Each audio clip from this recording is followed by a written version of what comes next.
What is up? How's it going? Welcome, BTC community, XRP community, DLT community, crypto community.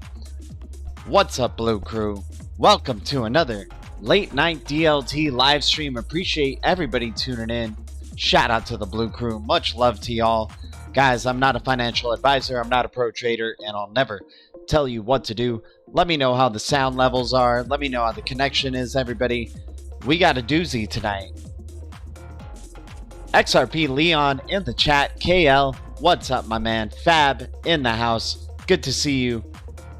XRP and XLM are going to be awesome in 2022. These ISO 20022 compliant cryptos.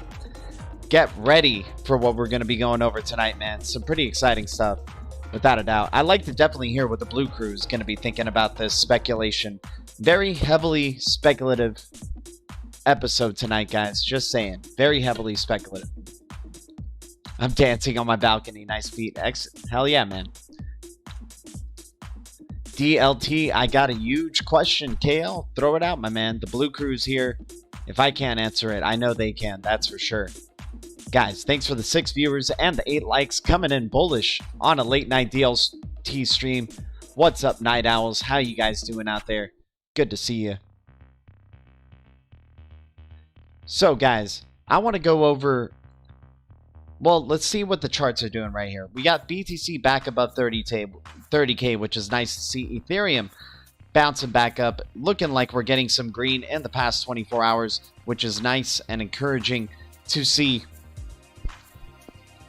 But the reason for the video and the reason for the title that we got going on, yep, we got Bitmart.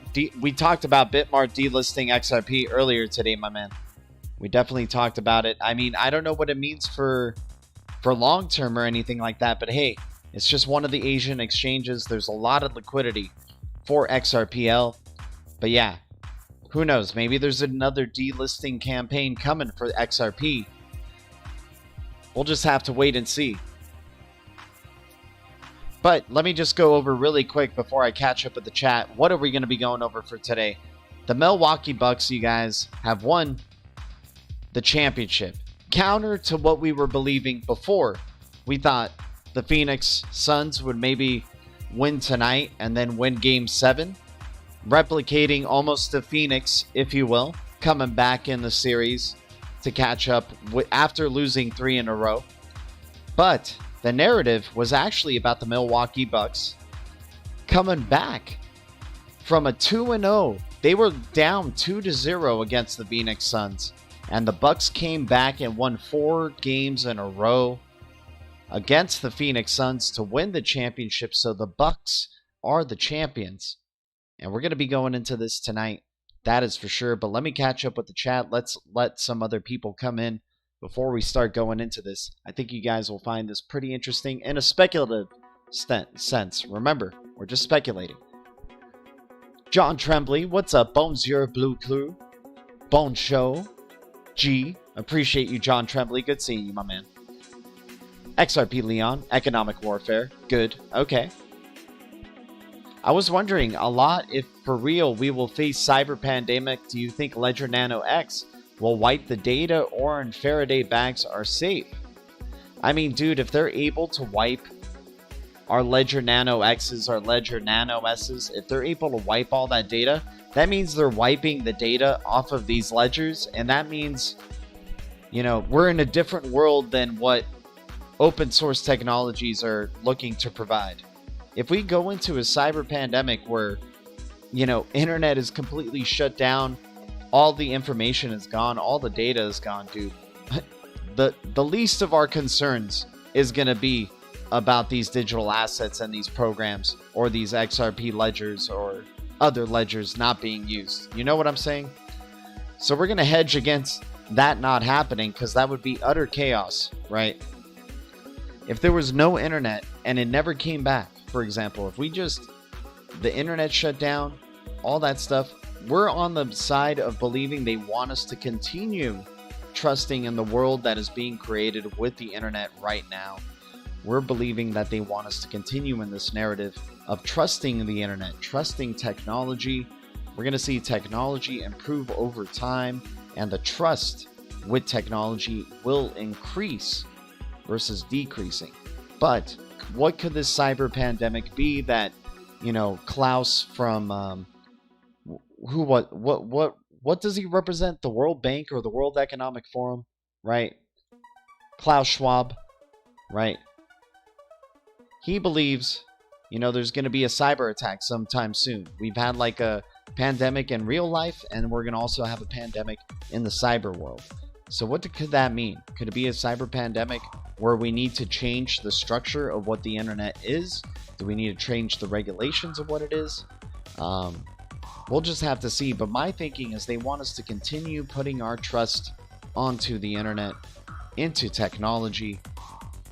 Just seems like the kind of, I wouldn't say dystopian worldview, but just what, you know, AI and, you know, man's obsession with technology has proven throughout the years. We just continue finding newer use cases with our technology and putting more trust into the convenience that our technology provides, right? So I'm just going to go with that as well. But XRP Leon, The Simpsons predicted it as well. We need to be auto-sufficient. I can see that. YouTube doesn't like this subject. I hear you. But anyways, guys, thanks for the 12 viewers and the 13 likes. Appreciate you tuning in. So let's just start jumping in, and then we can leave some room for discussion after. I don't want to keep too many people waiting on what we're talking about here. So the Milwaukee Bucks ended up winning the championship tonight.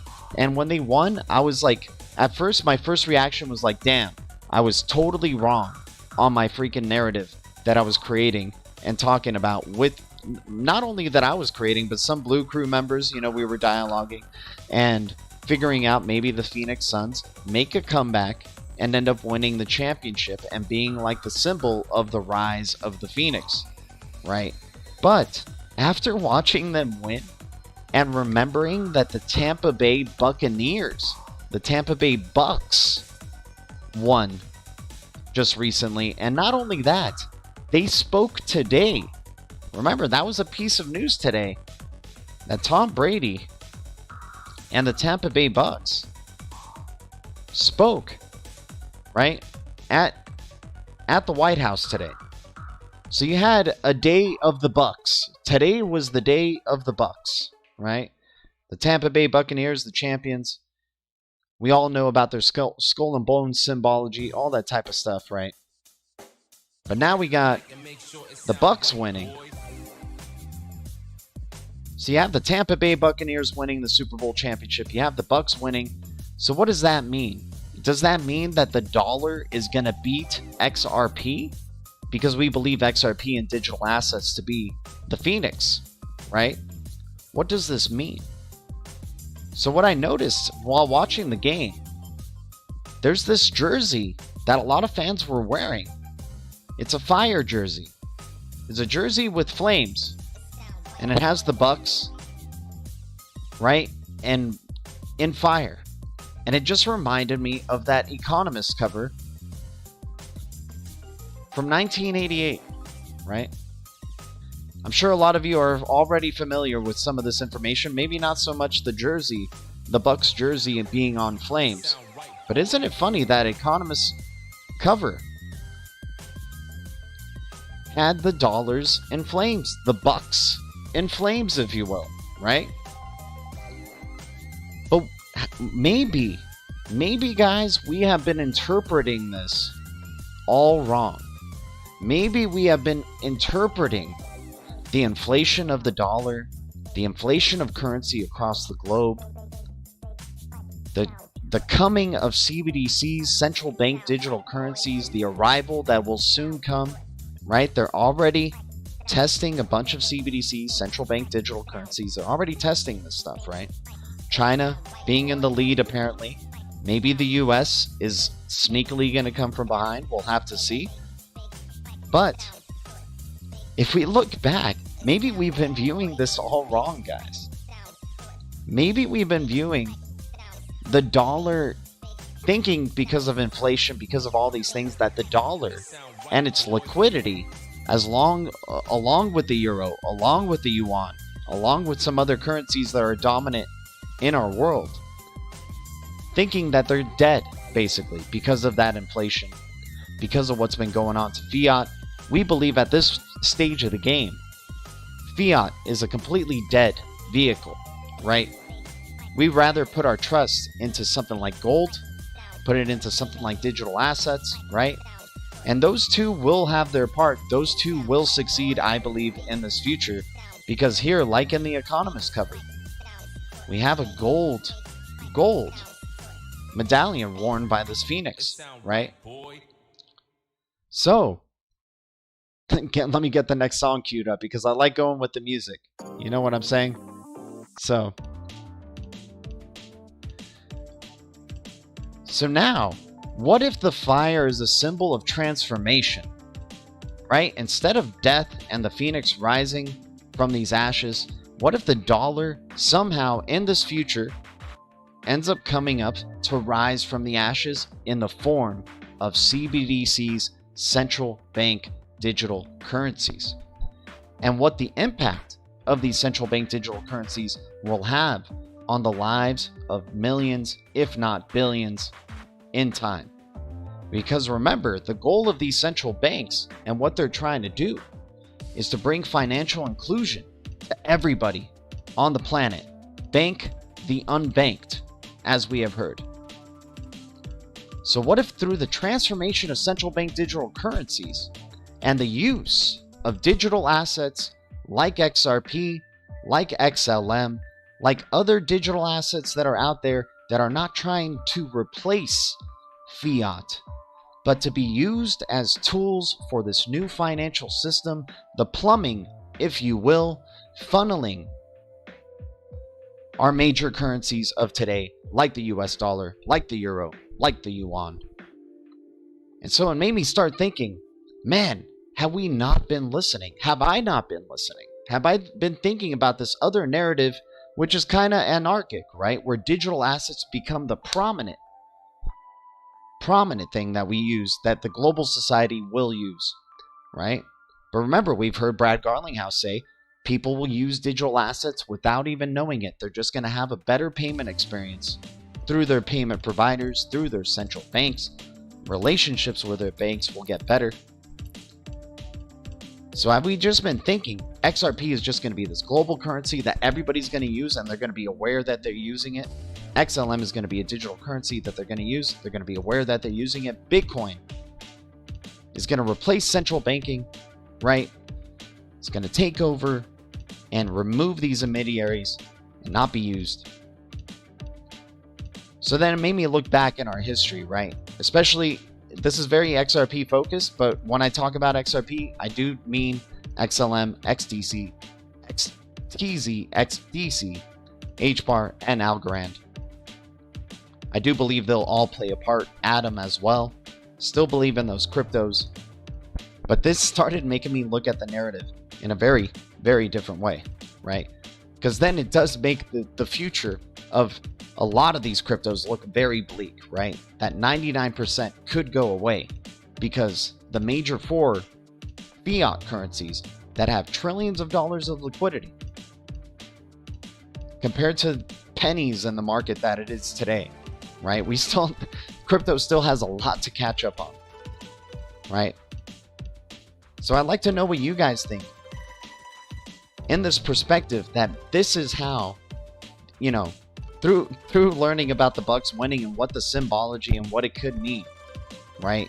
Looking at the other side of the coin, instead of XRP replacing fiat, complementing fiat, making fiat stronger, BTC, the goal of BTC originally is to replace fiat, right? And maybe there is a place for something like BTC in the future as an alternative currency that develops its own tremendous liquidity over time.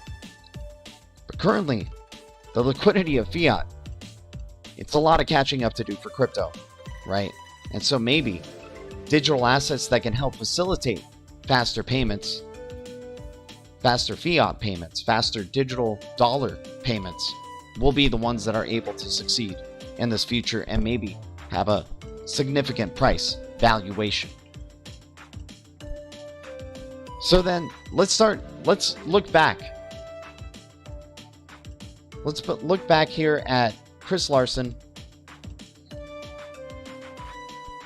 Let me set this up for y'all. Guys, appreciate everybody tuning in. Thanks for the 20 views and the 17 likes. Appreciate any new subscribers to the channel. You guys help the channel out a lot. Appreciate you. All right, got to stop the music. Got to put up the volume. And let's listen to this with those new ears, that new perspective, right, of what Chris Larsen says right here. Let's check it out really quick. Doing cross-border payments only has to hold local currency, and that's it. Okay. Asset, answer that in today's system. So RippleNet allows you to get that instant two-way communication, instant delivery from sender to the receiver. Is there any other also problem that Ripple solves?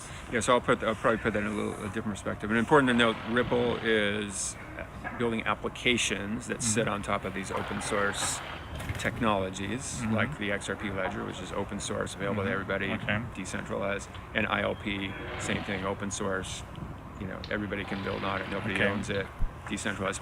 But Ripple, as a company, builds an application called RippleNet. RippleNet does two things.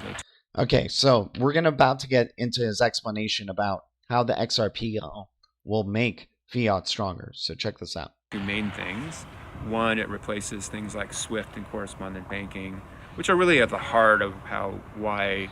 So right there, straight up, Chris Larsen says how RippleNet will replace SWIFT and correspondent banking. Just earlier today, we were looking at an ISO 20022 video from Barclays talking about how the migration to ISO 20022 will be a migration from SWIFT over to the new messaging standard. And right here, you're having Chris Larsen telling you RippleNet will replace SWIFT. Cross-border payments are so antiquated, so expensive, and also are so prone to error, and when there's so little transparency into, okay, I sent my money, it hasn't been received for days, where is it? Right. You can't answer that in today's system. So RippleNet allows you to get that instant two-way communication, instant delivery from sender to the receiver, without errors, because it's atomic. We're about to get into it, guys. It's coming, but I like to ease us into it. Here we go. With certainty. So that's one kind of key solution. And then the other solution is using XRP, using a digital asset, which we refer to as on-demand liquidity. So how do you also get rid of this problem of the world having trillions of dollars tied up in liquidity because payments take so long, and then, you know, either you're using a correspondent, which is very inefficient, bad experience. So talking about SWIFT as a correspondent, that's very inefficient and bad experience. You got trillions of dollars locked up in liquidity that could be unlocked to allow financial inclusion of the unbanked, basically, right? And remember, so he'll get into it. Let him speak, of course. Or you're having that to be big enough to have money placed all over the world. XRP, through this on-demand liquidity, makes it so a enterprise doing cross-border payments only has to hold local currency, and that's it. And then An enterprise doing cross-border payments only has to hold their local currency. All these central banks are basically going to relinquish all the other currencies that they're holding from across the world and basically let it go back to their respective countries, right? So you're going to have the China yuan that's in the United States, China yuan that's possibly in Russian central banks, Southern American central banks, all being brought back to China. US dollar, same thing. All the liquidity that's across the world with US dollar coming back to the United States, being used on home ground. And when you need that liquidity, you access XRP and it converts to that local currency that that central bank, respective central bank, is holding, right, for their local area. So, for example, US dollar to pesos. US dollar sent from the local area, United States, sent out to Mexico, converted to XRP, and then converted into pesos, which that central bank is holding.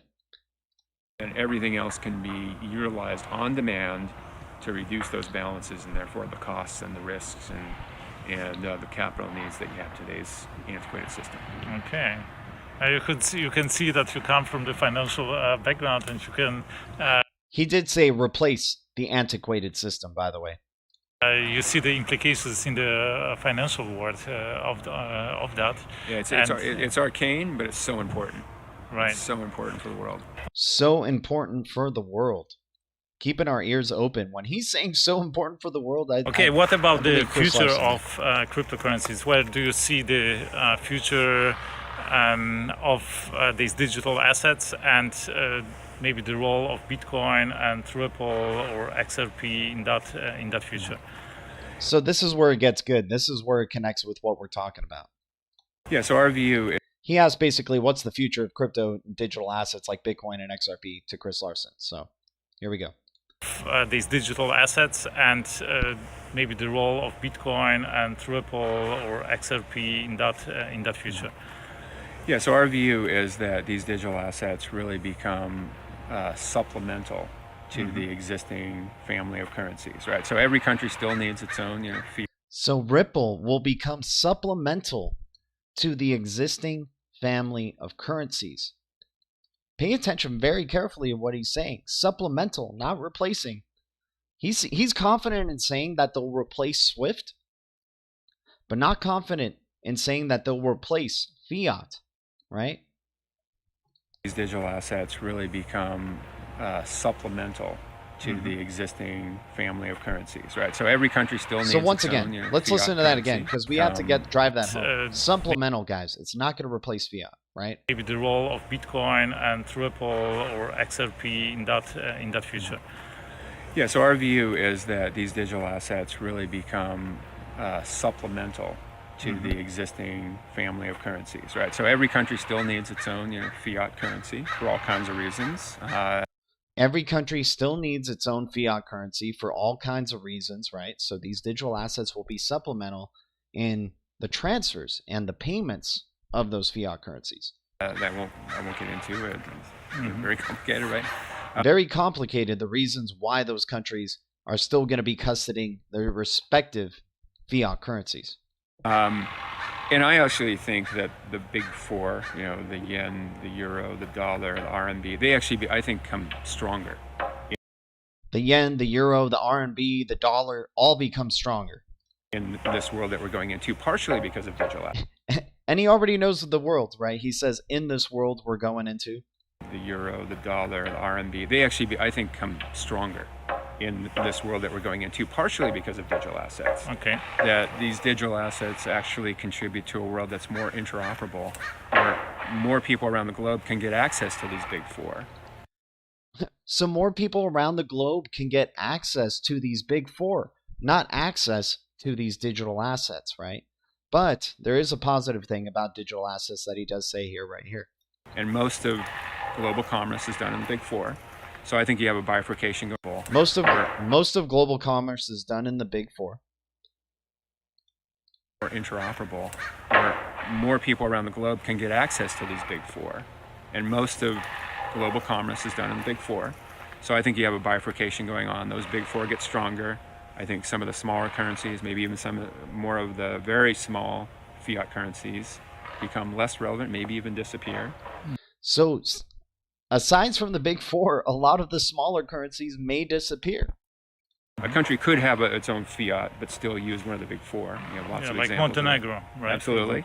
But I think then where the digital assets fit in, like things like XRP and Bitcoin and Ethereum, they're kind of in that mid-range. They become, I think, like the Singapore dollar or the Swiss franc. They become something like the Singapore dollar or the Swiss franc. So not necessarily the replacements to, and like, you know, drawing the most liquidity, right? The big four will be drawing and facilitating most of the liquidity, but Bitcoin, XRP, Ethereum, perhaps just in that mid-range, but not quite replacing fiat, right? Which is still positive for Bitcoin if you think about it. Sure, there's only pennies in this market, and maybe Bitcoin can go up to a couple of trillion, a few trillion. Still not enough to replace fiat, right? And they become useful in, you know, kind of lubricating the world to make it easier for those big four to get in the hands of people all around the world.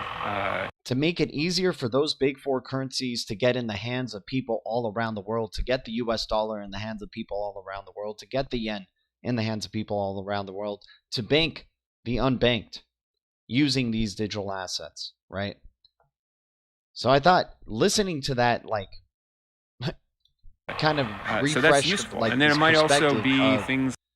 These digital assets like XRP, like XLM, like Algorand, like Atom, like HBAR, like Quant, like XDC, like XTZ, they should be in their own realm of respect amongst other cryptos that are out there that are mostly scams or meme coins or just like tokens that really don't serve a universal use case that is so important for billions of people out there, right?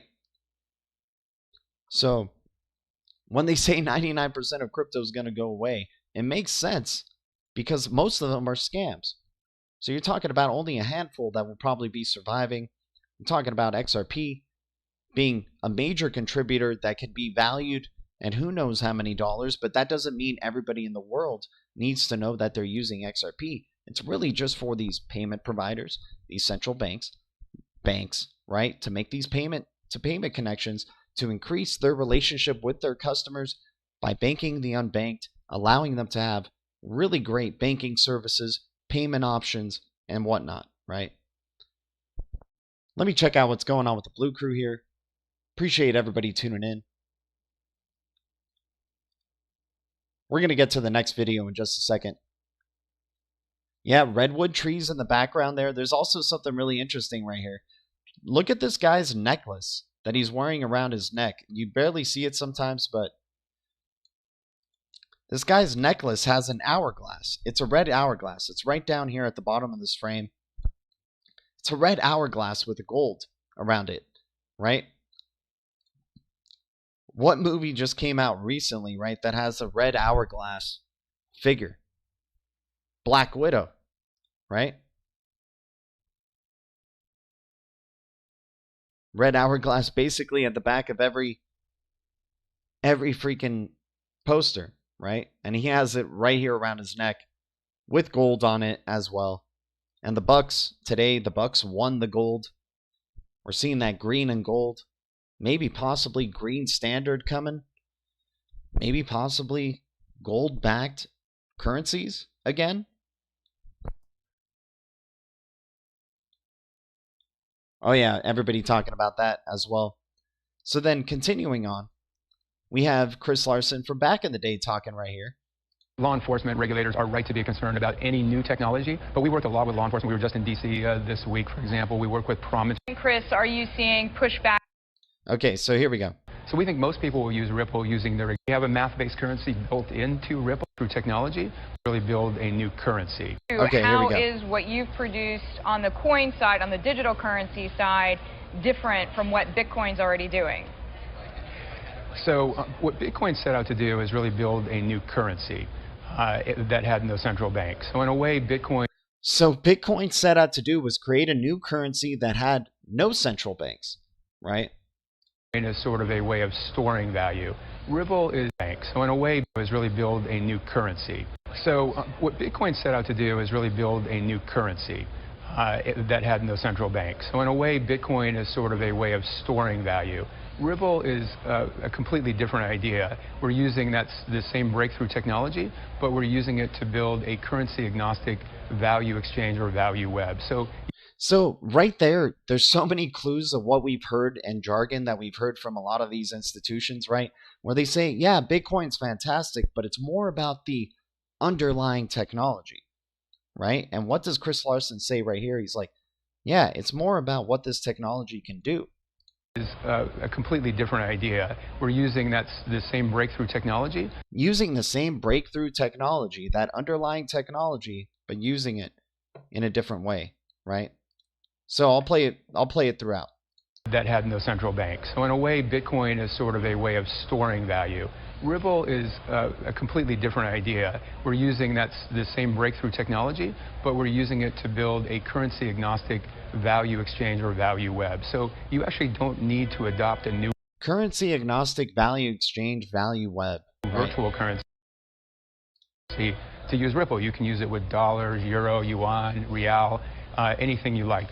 We have a math-based currency built into Ripple that is like Bitcoin, but it really functions as an enabler. So we think most people will use Ripple. So XRP is more of an enabler for these fiat currencies to make them more frictionless payments, right? Using their existing things of value like dollars or euro or yen.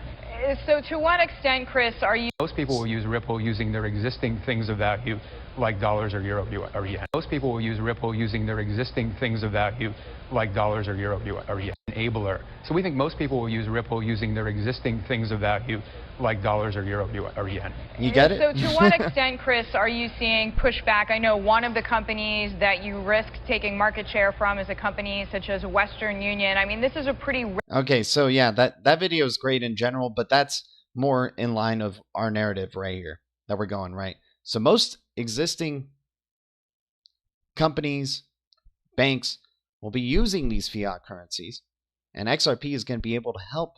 Digital assets are going to be able to help facilitate these payments in a more frictionless, cheaper, faster way.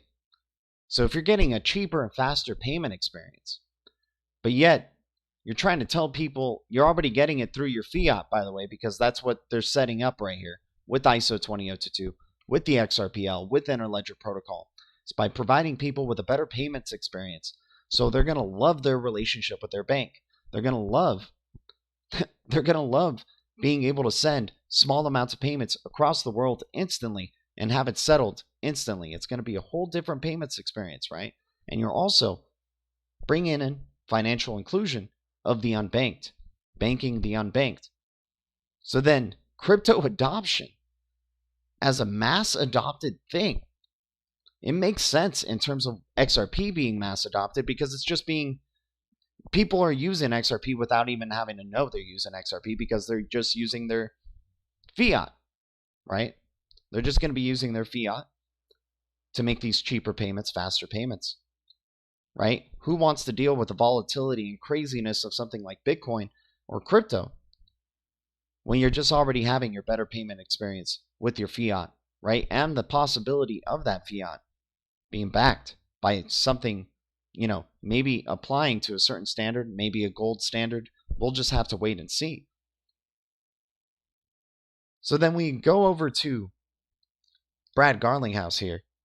And Brad Garlinghouse, at the beginning of this interview, says some interesting things. There's good parts in this video, so we're going to go through them. You've got to connect the repositories of value. And the repositories of value, as big as the Bitcoin value proposition is today, the banks own trillions and trillions. Sorry, guys. I watched stuff in like 2x speed, so I have to rewind that. Give me a sec. And it's really how to dial that back and to make it tactical and real today and tomorrow. And I think if you want to enable an internet of value, you've got to connect the repositories of value. Right. And the repositories of value, as big as the Bitcoin value proposition is today, the banks own trillions and trillions and trillions of dollars of assets. Ooh. Brad Garlinghouse just laying down the hammer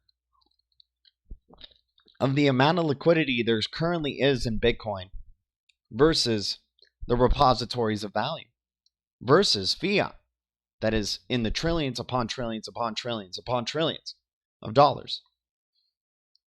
So once again, he's like, yeah, Bitcoin's a nice try, but there's trillions upon trillions out there. This market is currently pennies worth, and we're setting up XRP, we're setting up Ripple to be connected to fiat, to be supplemental to fiat, to not try to be a replacement to central banks, a replacement to governments, a replacement to dollars, right? World will evolve. And it's really how do we dial that back and to make it tactical and real today and tomorrow. And I think if you want to enable an internet of value, you've got to connect the repositories of value. Right. And the repositories of value, as big as the Bitcoin value proposition is today, the banks own trillions and trillions and trillions of dollars of assets.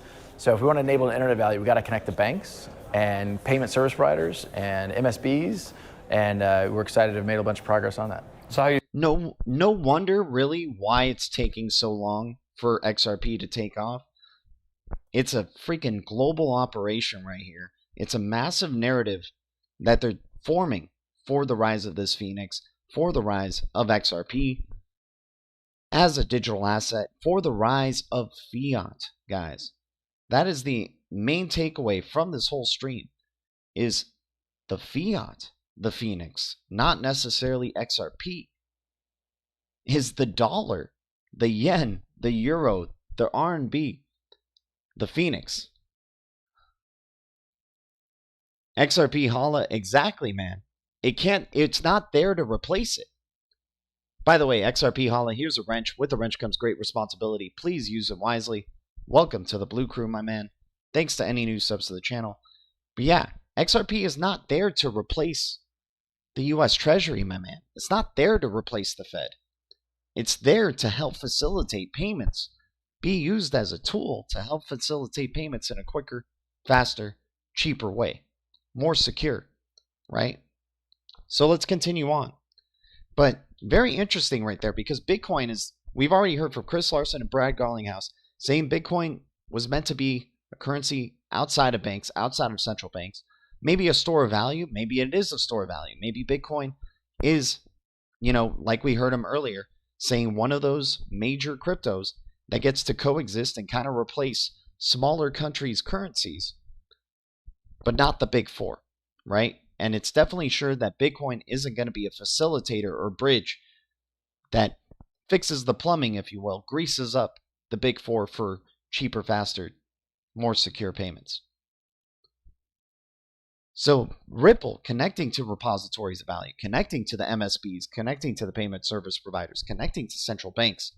No wonder why it's taking so freaking long for XRP to freaking take off. I don't know why the speculation isn't going crazy, because we are in a speculative era of crypto. I would think the speculation would be going very crazy for XRP. But then again, a lot of investors, most of them, are either new to the space or very scared to invest in XRP because currently about Ripple's lawsuit with the SEC, right? So let's continue on.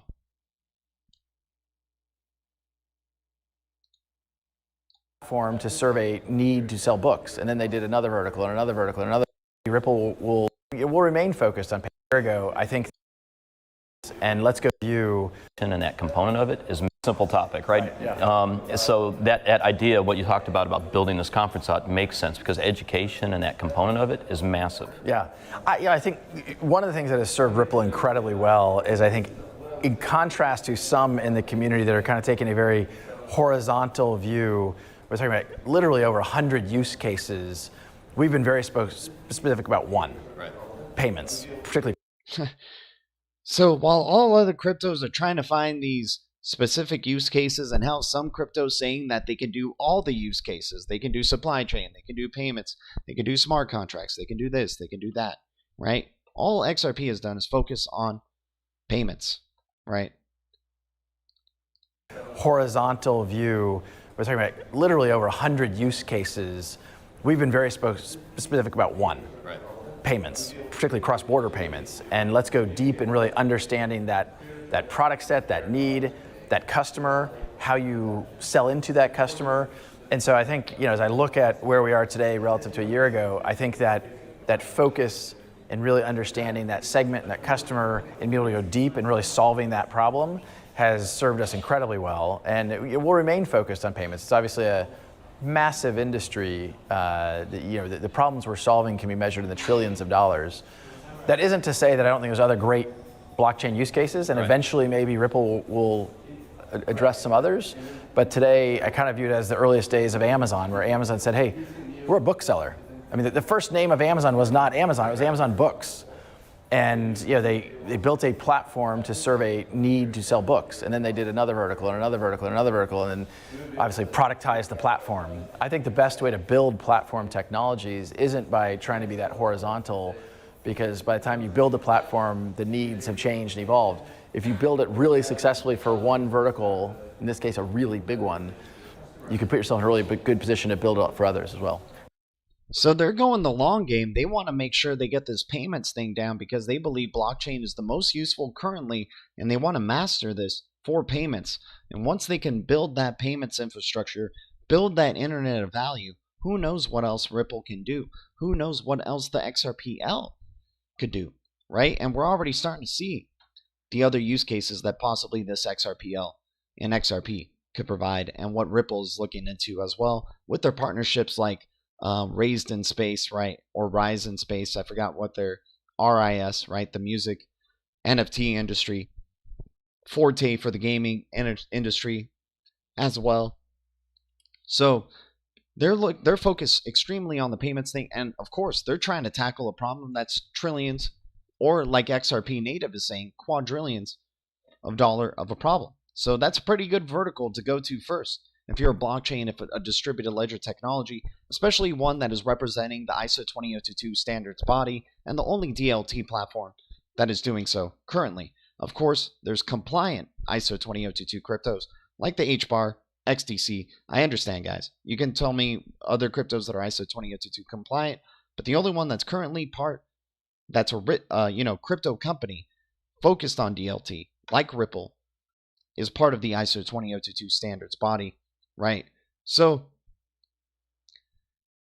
loving what they're saying here. They're focused on payments. They're trying to connect to the repositories of value, the central banks. They're going straight for the base of this whole thing with the distributed ledger technology, with blockchain technology.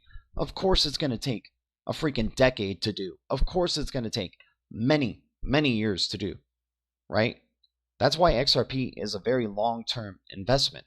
But it's very interesting, for the purpose of this video, perceiving it of how XRP and digital assets and, having this perception that digital or cryptocurrency, as much as we love it, and digital assets, they're not here. They're not going to replace in a mass adopted way. Maybe over time, maybe it's a generational thing, but not currently. For the world and what it needs now, it's not going to be replacing fiat, right? And remember, there's major connectors with what Fiat has. Fiat has some major connections all across the globe already established, right? So if you're able to fix the plumbing, if you will, if you're able to grease up the system as a digital asset, as a tool, then maybe over time that tool is preferred over fiat. But currently, you're trying to bring financial inclusion. You're trying to bring billions of people into this internet of value. And what are billions of people familiar to compared to maybe millions of people compared to crypto, right? Billions of people are more familiar with fiat, how to use fiat, how to make transactions with fiat, how to transact with each other in fiat, right? So let's go to the next point right here. The needs have changed and evolved. If you build it really successfully for one vertical, in this case a really big one, you can put yourself in a really good position to build it up for others as well. So I wanted to be a psychiatrist when I was young, so I always look for key comments that was made. So you said something that was interesting if you look back over the past year. So you've been CEO since January. Yep. You've been with Ripple, though, since 2015, right? Okay, I think that was the point that I want to drive home. I just want to respond really quickly with XRP Hala. I believe SEC and Ripple are just having a nice song and dance. I believe they're buddies behind closed doors. You have former members of the SEC that are part of Ripple as well, that have worked with Ripple either one time and again. You've had plenty of regulators across the globe that have been working with Ripple or on Ripple. So Ripple are the regulators, And the SEC and what they're doing is just all a song and dance, man. They're more like friends than what we try to pick a side and say, oh, SEC is screwed, Ripple's tearing them up, all this stuff. It's really just SEC, of course, wants Ripple to win. Why wouldn't a government want Ripple to win? Why wouldn't a regulator want Ripple to win? Why wouldn't they want XRP to succeed? XRP isn't going to replace the dollar. It isn't going to replace fiat. It's going to be used as a tool to facilitate payments in a cheaper, faster, more secure way. And yes, the valuation of XRP may go up, but that doesn't mean the majority of people, the billions of people that are out there in the world, are going to be using XRP. They're going to be using it without even knowing that they're using it. That's the thing. They're going to be using the repositories of value, and maybe, once again, through the evolution into becoming CBDCs, through the evolution of ISO 20022 and the standard, maybe there's another standard that's coming along, maybe a gold-backed standard or a silver-backed standard or what have you, some other standard that makes digital currencies, fiat, stronger. But the goal of XRP and the goal of Ripple is to work with regulators, not to, replace them or destroy them or say don't mess with crypto and this and that. XRP is very anti what most of crypto is all about, right? And in the same way, it actually is what crypto is all about in terms of decentralization. Anybody can use it. It's out there, right? But everybody else gets lost in the anti-bank, anti-government narrative of crypto versus working with regulators, working with governments, realizing central banks aren't going to go away, realizing the major four fiat currencies aren't going to go away, right? So I wouldn't get lost in the story and the show that's being shown in front of us in terms of Ripple against the SEC. Oh, screw the SEC. Ripple is totally right. I can't believe if Ripple loses, this is going to suck. Guys, it's all a story. It's all a show. Even if Ripple or XRP is deemed to be a security, there is a possibility in time it could evolve to become not a security. There is that narrative. But I believe there's going to be a settlement because they're dragging this thing out forever till the right time, maybe till 2022. Who knows how long this thing's going to go for. But I'm not looking at Ripple as anarchic and trying to replace the central banks, replace regulators. Global regulators have acknowledged XRP as a currency. The FCA, the Monetary Authority of Singapore, have acknowledged XRP as a digital currency. SEC will probably acknowledge XRP as a digital currency as well. And then you're going to see it used as a tool to facilitate fiat, USD, yen, RMB in a faster, cheaper, better way. So, if anything, FSEC for trying to bring more financial inclusion. But not FFCC because they know what the whole song and dance is. They want this currency to succeed. They want ISO 20022, the Interledger Protocol, and XRP to succeed because it allows for traceable payments everywhere across the globe for all the value, right? That sounds like a regulator's best friend to me. But anyways, let's go to the next point right here.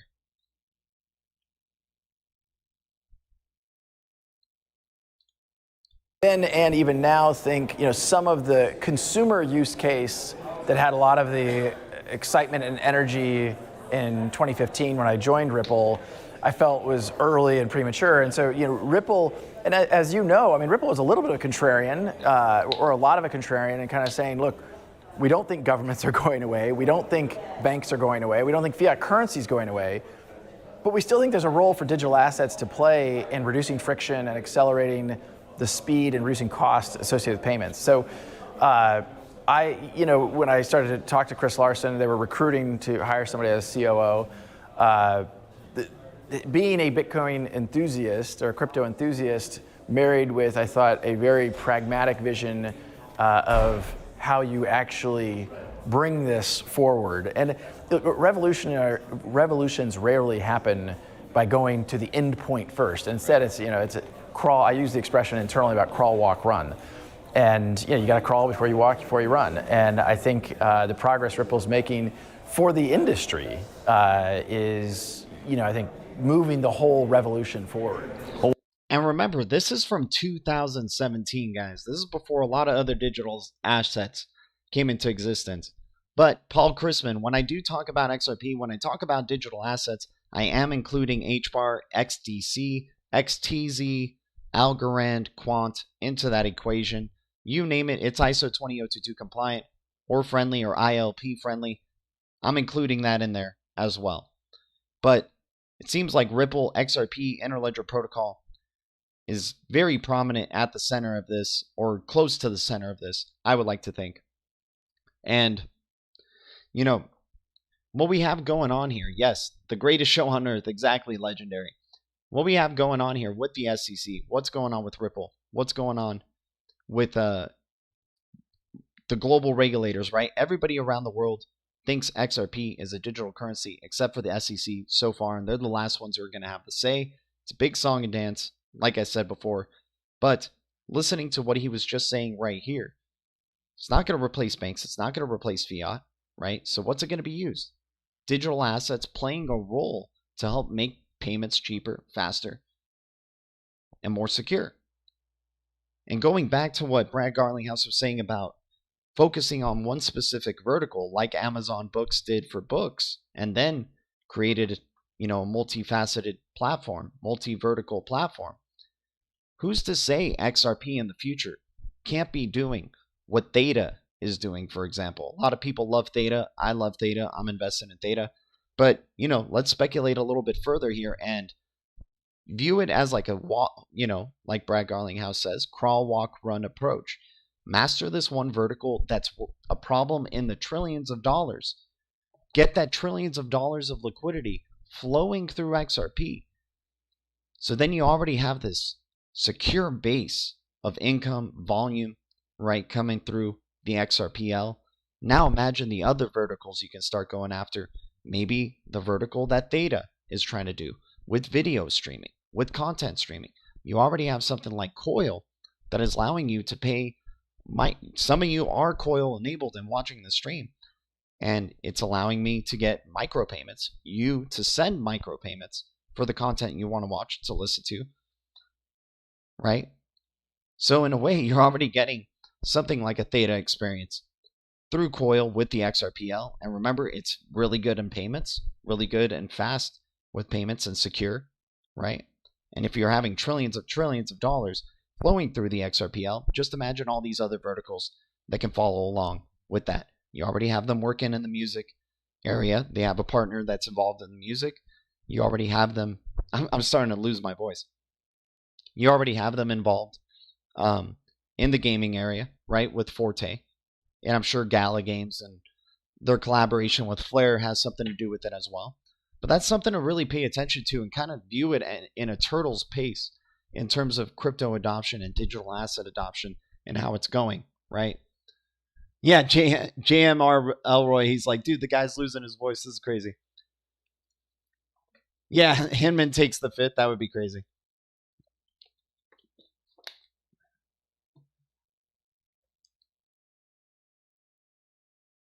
Yeah, Paul Chrisman, what's up, my man? Oh, Van Life Biker, all the red moon here from all the damn smoke. Damn. Yep, dude, Crypto Damoon, bro. There was 589 actually a few times near the end right there. They had at first they had the clock say 589, and then they readjusted the clock to at the end of the game. But at one point it was like 589 backwards and forwards, which was really crazy. But once again, this is very, very heavily speculative, guys. I'm going to keep moving on to the next part, and this is the last one from our Brad Garlinghouse here. I believe it's right around here. The idea of doing that. You know, the earliest days of Visa, they had various incentive programs to drive. I love the concept. You are literally putting skin in the game, right? I mean, you're betting on yourself, if you will. For sure. So I love the concept. I love the idea of doing that. What's been the reception so far? I'm curious. That's been great. Phone won't stop ringing. Yeah, I mean, you know, we intentionally announced that right before Sibos, knowing that we timing was good, by the way. You know, we'll have a couple hundred bank meetings while we're here, and we timed that intentionally because we want to drive. Did they just say a couple of hundred bank meetings while we're here? In 2017, you guys? Right? Drive adoption. We have to accelerate adoption, and that means announce that right before Sibos, knowing that we timing have, was good, by the way. You know, we'll have a couple hundred bank meetings while we're here, and guys, 2017, couple hundred bank meetings, like, okay. And we timed that intentionally because we want to drive adoption. We have to accelerate adoption, and that means more customers deploying more quickly, moving more volume, and again, we think that's just good for the whole ecosystem. Yeah, I know. Deploying more quickly, moving more volume, big bang freaking migration near the end of 2022, which is a 5-year plan up until 2025 or 2027, something like that, from the transition over from Swift to possibly the Ripple Net, but they say the ISO 20022 standard, which we tend to believe is the Interledger Protocol, the IOV, the Internet of Value, making payments cheaper, faster, more secure. So crazy, man. So this game actually inspired all of this type of conversation and kind of revisiting and kind of viewing crypto with a little bit more of a, I guess, modest view of it, and so hopeful that all these cryptocurrencies are going to win. I think it is going to be pretty brutal. I do believe in what Larson and Brad Garlinghouse are saying. Fiat, the big four, probably won't go away. They'll probably only become stronger. And thus, fiat will be viewed in our eyes as like a phoenix, right? Because right now, fiat, the big four, all this stuff, currency wars that are going on, looks like it's dead, right? People just have no faith in fiat. Hell, I'm not holding, I'll be putting it into XRP over fiat. You know what I'm saying? I'm still very pro crypto and digital assets, but it's an interesting perspective to look at for what the role of these digital assets are actually going to be, and not being a replacement to fiat, but really being used as tools for faster payments, cheaper payments, more secure payments. But yeah, guys, so that's the presentation right there. I appreciate everybody tuning in. I'm going to hang out and talk with the Blue Crew for a bit, but hopefully you guys enjoyed that. And if you have any questions or any rebuttals or anything like that, feel free to let me know. But it just felt like speaking my mind on it, and definitely would like to hear you guys' reactions.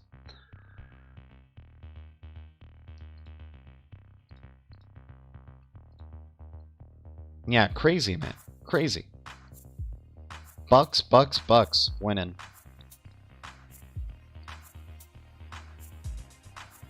What have we got going on in crypto here in the past 24 hours, though? Getting a nice little bounce back towards the upside. This is what we wanted to see here, you guys. This is exactly what we want to see right here, without a doubt. Let's check it out. Let's check out a crypto's chart right here. I think Solana's doing some pretty good things. Let's check that out really quick. Yep, all I know is that this show can't go on forever. Then it's time for blast off. And since we already know what the end outcome is going to be, we just get really impatient, right? We get very impatient, and we feel like we don't have time to wait, But is it because you're getting impatient? Because you have maybe more skin in the game that's not allowing you to kind of live comfortably outside of it, right? I think that's what happens with a lot of crypto investors, because they're looking for moonshot really quick so they get quick profits so they can cash out quickly, right? So maybe you're putting more than you can afford to lose.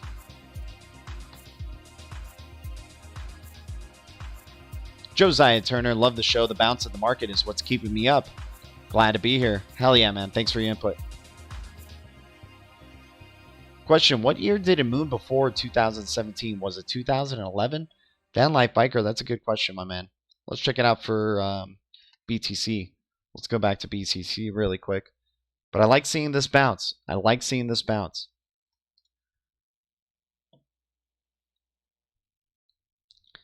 right, so we're looking at a BTC historically right here. I guess the last bull run you had was back in 2013, November of 2013. That's what it looks like to me, the last bull run you had before the 2017 one. thinking a 6-year cycle. If so, I wouldn't be surprised, man. Wouldn't be surprised. Open to any possibilities here, you guys. Once again, even the presentation that I was giving is just to entertain a newer perspective. Oh, sorry, I just had to make sure the volume was good. It's just to entertain a newer perspective versus this crypto assets and digital assets are going to replace the government and banks, right? And be used as the major currency of the world, right?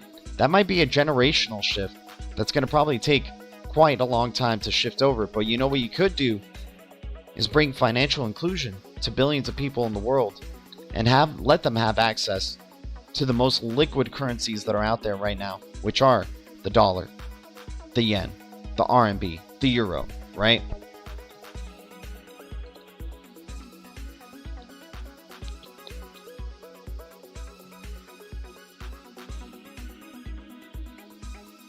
Justin Davy Duke, am I right by saying XRP is in the last market cycle moved 175,000%, or is that wrong? A number wrong? I don't really remember the percentage, but we can just look at it really quick. But here, let me look into Bitcoin to see if we're pivoting right here, like we hope we are. I mean, it's good to start to, have this day starting in green. There's still a lot of more room for this hourly candle, but this is really nice to see this bounce right here. That is for sure. We need that, especially since it's historical resistance areas that we would, and accumulation areas that we would like to get at least a relief rally coming for BTC. Who knows if we're out of this? Currently, if we're out of a bear trend, but you do have room to go up to at least like 40K, 39K, 38K again. What's up, guys? I always seem to come in late for the streams. I know, man. It's my bad, though, too, because I stream whenever and don't really stick to a certain schedule, so it's hard for people to follow. I get it. The Lada, the Yugo, the Larson. Do I buy more XRP, AMI, or HBAR? Such a hard decision. I mean, XRP to the moon, bro. That's always going to be your own decision to make, my man, based on your own research. Right? Turn that bell on VeChain. Nice. Yeah, let's check out where VeChain's at. But yeah, we've been saying we think BTC is oversold. We're ready for a pivot towards the upside. So let's check out. Once again, thanks to the Blue Crew. Thanks for your support, everybody. Much love to y'all. So looking right there at VeChain, right there at that 78.6 retracement zone. Hitting historical resistance, hopefully treating it as support. Crucial area to be pivoting as well. We need to be pivoting. And, it's getting, more drastic. We've been waiting for this pivot for some time. Who knows when it's going to come. But I do believe like we're closer to the bottom than we are away from it. Or at least for now to get a relief rally. That's all we really, just a nice relief rally to these top channels that a lot of cryptos are looking to go for, right? So we're talking about possibly VeChain at 10 cents again, depending on how long this rally is going to take, and maybe breaking out of this channel towards the upside to continue this bull cycle, right? But we like VeChain as well for the same reasons we like BTC. The indicators are looking good. Stock RSI, MACD. You guys know the deal. We've been looking at these a good amount. Let's go to XRP.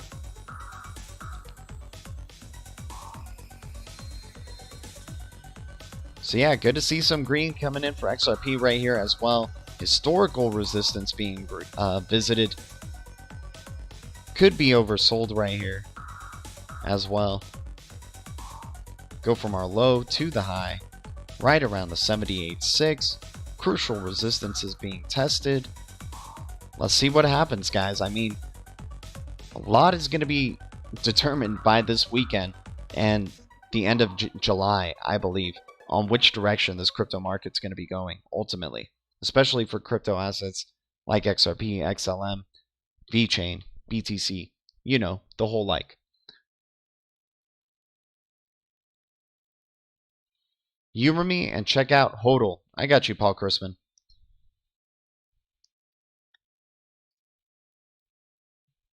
Yeah, I can't. I mean, how long is it since HODL came out? Am I even checking out the right hodl? I don't even know. Okay, here we go. I mean, this one's so tough, dude, I mean, I can zoom in maybe very close to the hourly to get more information of what's going on. But even that is not doing too much.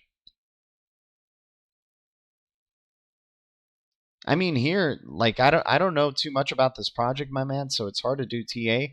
But basically, you're at a bottom, like, from where you started, right? And it looks like it bounced off from that bottom point. Now, is there going to be a pivot? I mean, is there life in this company? Are they still doing things? The stock RSI on the hourly looks pretty good. But, you know, with small cap cryptos like this, man, it's hard to check out for sure. Going to jump over to HBAR really quick. And I think I'm losing my voice, you guys, so I think I'm going to have to tune out very soon. It's definitely been past an hour, but I think we've done 3 videos today. So, but, you know, we love the Blue Crew. We love hanging out with all of y'all, and thanks to all the new subscribers. But same thing here. We're waiting for a pivot. Looks like we are getting a nice little pivot right here for HBAR as well. Let's go to the daily and Xumm App just a tiny bit. Yeah, getting in that little bit of green coming in today. We'll see what this day brings, what the weekend brings, but we do like seeing the sideways action around crucial support areas. Let me see, which one are we going to end it on? That I was just thinking about Solana right here. Because we saw Solana jump back above $25. So yeah, we got a little bit of a pivot right here at a crucial accumulation zone that we've seen in history. We've said our reasons here before as well. Golden retrace zone as well, right around the 61.8. I mean, this is looking like a really good bounce candle right here for Solana. People who got to accumulate the Solana at $22, they bought it up quick. So let's see what ends up happening. I mean, your MACD selling pressure is easing up, right? RSI is looking good. You're at the bottom trend of the stock RSI, and you're above your VWAP. There's a lot of good indicators right here for a possible pivot for Solana. We'll just have to wait and see, guys. That's for sure.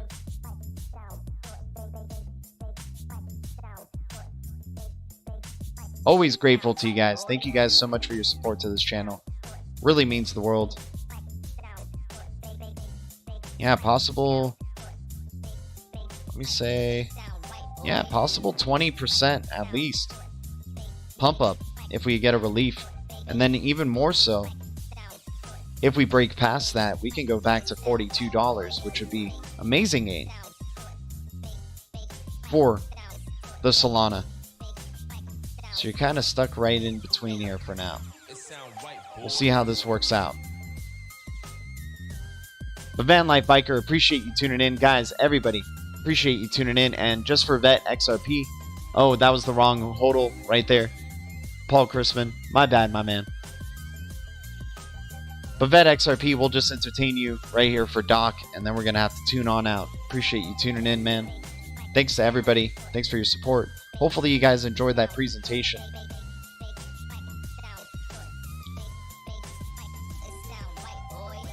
So yeah, we looked at DOT before, right? Maybe it comes down right here to the 4-cent range. It's a really crucial area right here. It's going to have to make up its mind because there is a cross right here between the long-term support trend towards the upside and the downtrend from the overhead resistance. But yeah, guys, anyways, appreciate you guys so much for tuning in. Much love. I mean, Doc looked pretty good right here, man. RSI is looking good. You're still having the MACD easing up its selling pressure. You're at the bottom of the stock RSI. Just slightly below the VWAP, but this is going to be a crucial decision point of which direction this will be going. That's for sure.